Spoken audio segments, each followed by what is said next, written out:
నేను ఈ థంబ్నెయిల్ పెట్టినందుకు అలాగే ఈ వీడియో చేస్తున్నందుకు చాలా మంది నన్ను తిట్టడానికి అయితే రెడీగా ఉంటారు. ఆ విషయం నాకు బాగా తెలుసు అనమాట. కాకపోతే ఒక్క నిమిషం అసలు నాకు ఎందుకు ఈ డౌట్ వచ్చింది అన్న ఒక్క నిమిషం ఆలోచించి తర్వాత కూడా మీకు తిట్టాలనిపిస్తే మాత్రం హ్యాపీగా తిట్టేయచ్చు అనమాట. ఇకపోతే రెండో విషయం ఏంటంటే, చాలా మంది ఎప్పుడు కావ్య, నిఖిల్, యష్మినా నీకు ఇంకేం పని లేదా, ఎప్పుడు వీళ్ళ మీదేనా అని చెప్పి అనుకుంటూ ఉంటారు. నా ఛానల్లో ఓన్లీ కావ్య, నిఖిల్ వీడియోసే కాదు, pregnancy care, post pregnancy care, baby routine, baby diet, baby care ఇలాంటి చాలా వీడియోసే ఉన్నాయి. కాకపోతే ఒక విషయం ఏంటంటే, ఎవరన్నా యూట్యూబ్లోకి వచ్చారంటే ఒక 4 రూపాయలు సంపాదించుకోవాలనే వస్తారు. సో ఏ వీడియోస్కి అయితే రీచ్ వస్తుంటుందో, ఏ వీడియోస్కి అయితే వ్యూస్ వస్తారో అవే చేయడానికి ఇష్టపడుతూ ఉంటారు. విషయం అందరికీ తెలిసిందే. ఇకపోతే వేరే ఏం పని బాట లేకుండా ఇలాంటి వీడియోస్ చేస్తున్నారు అనుకుంటుంటారు. నాకు చాలా పని ఉందండి, టైం కూర్చుకొని మరి నేనైతే వీడియోస్ చేస్తున్నాను అనమాట.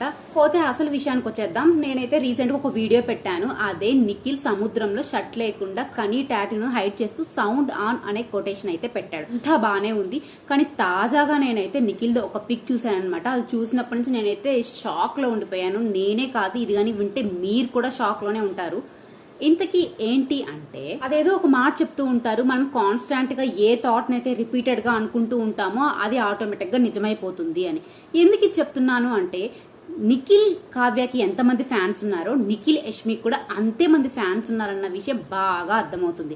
ఎందుకు అంటే చాలా మంది కూడా కామెంట్స్ లో వాటిల్లో Nikhil Yashmi best pair, nice pair, వీళ్ళిద్దరు చూడడానికి చాలా బాగుంటారు అని చెప్పి ఇలా రకరకాలుగా కామెంట్ చేస్తున్నారు. సో ఇలా అనుకోవడం వల్ల కొంపదీసి నిఖిల్ కూడా యష్మిని లైక్ చేస్తాడేమో అన్న డౌట్ అయితే నాకు వచ్చింది.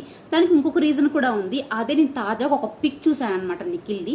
అయితే పిక్కే కదా అందులో ఏముంది అనుకుంటున్నారేమో. ఆ పిక్ లో వేసుకున్న షర్ట్ మీద పాకెట్ దగ్గర అయితే ఒక సింబల్ ఉందన్నమాట. అదే NY. అది చూసినప్పటి నుంచి నాకైతే కరెంట్ షాక్ కొట్టిన కాకిలాగా అయిపోయాను. ఎందుకంటే నిఖిల్ యష్మి అసలు ఏం చేస్తున్నాడు, నిఖిల్ కొంపదీసి యష్మితో రిలేషన్ లో ఉన్నాడా, ఓకే చెప్పేశాడేమో నాకైతే చాలా చాలా డౌట్లు వచ్చేస్తున్నాయి. కానీ కొంతమంది మాత్రం అది నిఖిల్ యష్మి కాదు, నిఖిల్ మలయాక్కల్ అని చెప్తున్నారు. ఏమో ప్రతిదీ అందరికి అర్థమయ్యేలాగా వేసుకోరు కదా, జనాలకి ఎవరికి అర్థం కాకుండా ఉండాలని ఇలాంటి పనులు కూడా చేస్తూ ఉంటారు. కానీ మొత్తానికి నేనైతే పెద్ద డైలమాలో ఉన్నాను. ఒకవేళ మీకు గాని తెలిసి మీకు గాని ఒక క్లారిటీ ఉంటే మాత్రం ప్లీజ్ కామెంట్ సెక్షన్ లో కామెంట్ చేసేయండి.